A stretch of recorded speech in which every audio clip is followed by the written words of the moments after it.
हमारा दान देखो हे भाइयों। अब हम यह चाहते हैं कि तुम परमेश्वर की उस अनुग्रह के बारे में जानो जो मकिदुनिया क्षेत्र की कलीसियों पर किया गया है। मेरा अभिप्राय यह है कि यद्यपि उनकी कठिन परीक्षा ली गई तो भी वे प्रसन्न रहे और अपनी गहन दरिद्रता के रहते हुए भी उनकी संपूर्ण उदारता उमड़ पड़ी। मैं प्रमाणित करता हूँ कि उन्होंने जितना दे सकते थे दिया, इतना ही नहीं बल्कि अपने सामर्थ्य से भी अधिक मन भर के दिया। वे बड़े आग्रह के साथ संत जनों की सहायता करने में हमेशा योग देने को विनय करते रहे। उनसे जैसे हमें आशा थी वैसे नहीं बल्कि पहले अपने आप को प्रभु को समर्पित किया और फिर परमेश्वर की इच्छा के अनुकूल वे हमें अर्पित हो गए।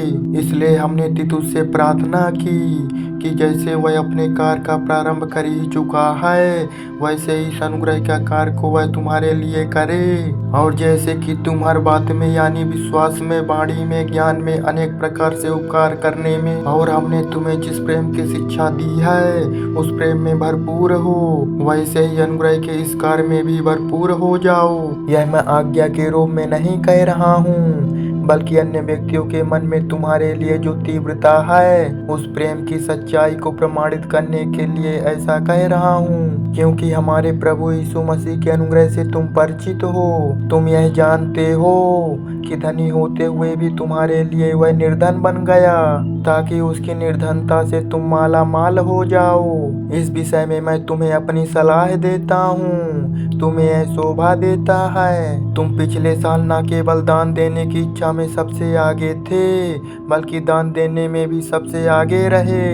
अब दान करने की उस तीव्र इच्छा को तुम जो कुछ तुम्हारे पास है उसी से पूरा करो। तुम इसे इतने ही लगन से पूरा करो जितनी लगन से तुमने इसे चाहा था। क्योंकि यदि दान देने की लगन है तो व्यक्ति के पास जो कुछ है उसी के अनुसार उसका दान ग्रहण करने योग्य बनता है, ना कि उसके अनुसार जो उसके पास नहीं है। हम यह नहीं चाहते कि दूसरों को तो सुख मिले और तुम्हें कष्ट, बल्कि हम तो बराबरी चाहते हैं। हमारी इच्छा है कि उनके इस अभाव के समय में तुम्हारी संपन्नता उनकी आवश्यकताएं पूरी करे ताकि आवश्यकता पड़ने पर आगे चलकर उनकी संपन्नता भी तुम्हारे अभाव को दूर कर सके, ताकि समानता स्थापित हो। जैसा कि शास्त्र कहता है, जिसने बहुत बटोरा उसके पास अधिक ना रहा और जिसने अल्प बटोरा उसके पास स्वल्प ना रहा। तीतुस और उसके साथी, परमेश्वर का धन्यवाद है जिसने तीतुस के मन में तुम्हारी सहायता के लिए वैसे ही तीव्र इच्छा भर दी है जैसी हमारे मन में है। क्योंकि उसने हमारी प्रार्थना स्वीकार की और वह उसके लिए विशेष रूप से अपनी इच्छा भी रखता है,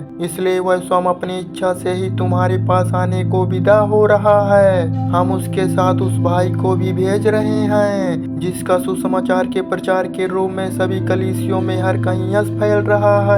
इसके अतिरिक्त इस दयापूर्ण कार्य में कलीसियों ने उसे हमारे साथ यात्रा करने को नियुक्त भी किया है।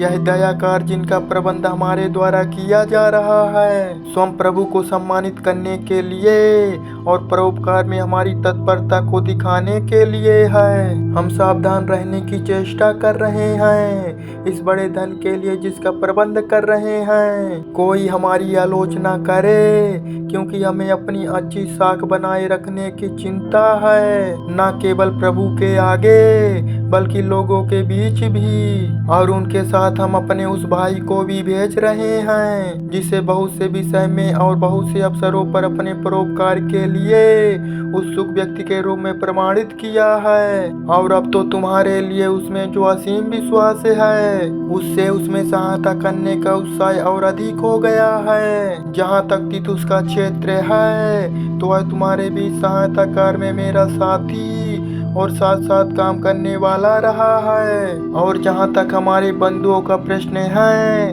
वे तो कलीसियों के प्रतिनिधि तथा मसीह के सम्मान हैं। सो तुम उन्हें अपने प्रेम का प्रमाण देना और तुम्हारे लिए हम इतना गर्व क्यों रखते हैं इसे सिद्ध करना ताकि सभी कलीसिया उसे देख सकें। आमीन।